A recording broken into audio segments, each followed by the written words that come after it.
Salam satu kopi.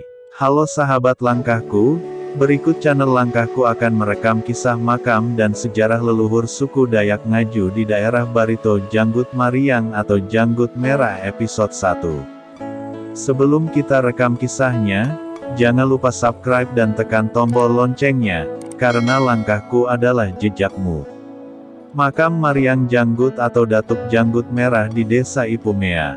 Desa ini berada di daerah Barito Timur yang notabene mayoritas suku Dayak Maanyan, namun ternyata uniknya desa ini menggunakan bahasa Kahayan dan bahasa Maanyan sebagai percakapan sehari-harinya. Leluhur kampung Ipumea ini bernama Mariang Janggut. Ia adalah seorang Dayak dari Das Kahayan, tepatnya dari Batu Nyiwo. Secara silsilah Datuk Mariang Janggut ini bersaudara kandung dengan Nyai Balau dan Ujau. Mereka ada 5 bersaudara, 4 orang perempuan dan yang laki-laki hanya Mariang Janggut ini. Nama asli Datu Mariang Janggut adalah Baragas. Menurut kisah Datu Mariang Janggut ini awalnya hendak pergi, mengayau, atau mencari kepala di daerah Barito Timur ini sebagai syarat acara tiwah. Entah kenapa ketika sampai di daerah ini ia malah jatuh hati dengan seorang wanita Dayak Manyan bernama Barugus.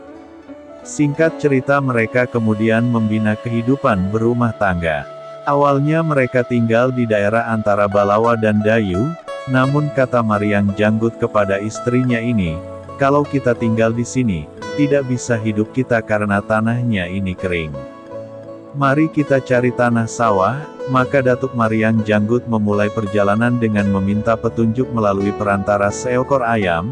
Pertama kalinya mereka menyusuri sungai Bangkuang, kemudian ayam itu berkokok ke arah hulu, kemudian mereka pergi ke arah sungai Paku. Sesampainya di sungai Paku ayam itu berkokok lagi menunjuk arah Ipumea ini. Disitulah mereka kemudian tinggal. Suatu ketika saat Datuk Mariang Janggut pergi mencari ikan di daerah Tumbang Paku, sekelompok pasukan Kankayau berjumlah 100 orang menyerang kampung Ipumea. Saat itu istri Datu Mariang Janggut sedang berbadan 2 sedangkan anak tertuanya masih balita, maka terjadilah peperangan epik seorang ibu yang membela anaknya melawan 100-an pasukan Kayau, sambil menggendong anaknya yang masih kecil. Ketika Datu Mariang Janggut tiba di Ipumea, dia terheran melihat banyaknya korban yang berjatuhan. Ia bertanya kepada istrinya, kenapa begini? Lalu kata istrinya, tadi Kayau menyerang, waktu aku sedang memasak. Tempat kejadian ini berada di bagian hilir kampung ini yang disebut dengan Amuk. Menurut cerita warga setempat rumput tidak bisa hidup di daerah ini karena daerah ini tanahnya merah akibat penuh dengan darah.